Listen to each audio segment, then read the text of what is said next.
নমস্কাৰ দৰ্শকসকল, মধুস্মিতাছ কিটচেনৰ অন্য এটা সুন্দৰ ভিডিঅ'লৈ আপোনালোক সকলোকে পুনৰবাৰ স্বাগতম জনাইছোঁ। আজি মই বনাইছিলোঁ ছজিনাৰ তৰকাৰী। ভাবিলোঁ ভিডিঅ'টো আপোনালোকৰ লগতো শ্বেয়াৰ কৰোঁ। এইখিনি মই ছজিনা ভালদৰে ধুই এনেদৰে কাটি লৈছোঁ। মোৰ কুমলীয়া ছজিনা হয়, আপোনালোকে বুঢ়া ছজিনা বিধো এনেদৰে বনাব পাৰে, কিন্তু ওপৰৰ চুচখিনি আঁতৰাই পেলাব লাগিব। সকলোৱে জানেই এয়া বিলাহী, পিঁয়াজ, আদা, নহৰু আৰু অকণমান ডাঙৰকৈ আলু কাটি লৈছোঁ। আৰু এয়া মই সৰিয়হ লৈছোঁ। ক'লা আৰু বগা দুইবিধেই ব্যৱহাৰ কৰিছোঁ। কম পৰিমাণত আপোনালোকে দুইবিধো ব্যৱহাৰ কৰিব পাৰে, এবিধ দিলেও হৈ যায়। মই সৰিয়হখিনি যিহেতু খুব ভালদৰে ধুই শুকুৱাই ৰাখিছিলোঁ, সেইবাবে শুকানে মই এনেদৰে মিক্সিটোত অকণমান পিচি লৈছোঁ। তেতিয়া খুব সুন্দৰকৈ মিহি হয়। আৰু যদি সৰিয়হ পিচিবলৈ অসুবিধা পায় আপোনালোকে এটা পিঁয়াজ যদি তাতে কাটি দিয়ে, খুব সুন্দৰকৈ মিহি হৈ যায়।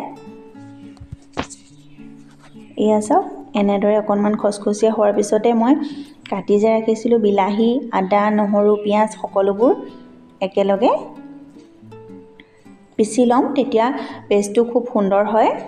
আপোনালোকে যদি বিলাহী দিবলৈ মন নকৰে তেতিয়াহ'লে অকল পিঁয়াজ ব্যৱহাৰ কৰিলেও হ'ব। মই বিলাহীও ব্যৱহাৰ কৰিছোঁ। এনেদৰে ছজিনাৰ তৰকাৰীখনত বিলাহী দিলে ভাল লাগে। আৰু এইখিলৈকে যদি ভিডিঅ'টো চাই ভাল লাগিছে এটা লাইক কৰিব আৰু কমেণ্ট কৰিবলৈও নাপাহৰিব। আমাৰ চেনেলত যদি প্ৰথমবাৰৰ বাবে আহিছে তেনেহ'লে চেনেলটো ছাবস্ক্ৰাইব কৰি অল কৰি ল'ব, তেতিয়াহে আহিবলগীয়া ভিডিঅ'সমূহৰ ন'টিফিকেশ্যন পাই থাকিব। এয়া চাওক, কিমান সুন্দৰ এটা পেষ্ট ৰেডি হৈ গ'ল। এতিয়া মই এখন কেৰাহীত জোখমতে তেল দিছোঁ আৰু অকণমান হালধি দি তাতে মই কাটি যে ৰাখিছিলোঁ আলুখিনি অকণমান ফ্ৰাই কৰি ল'ম। মই কেতিয়াবা আলুখিনি ফ্ৰাই কৰি দিওঁ আৰু কেতিয়াবা ফ্ৰাই নকৰাকৈও দিওঁ। আপোনালোকেও তেনেদৰে দিব পাৰে। এনেদৰে অকণমান ফ্ৰাই কৰি দিলে ভাল লাগে। আৰু ছজিনা যিহেতু এইটো বতৰত খায়েই থকা হয়, সদায় যে ফ্ৰাই কৰি দিব লাগিব তেনেকুৱাও কোনো কথা নাই।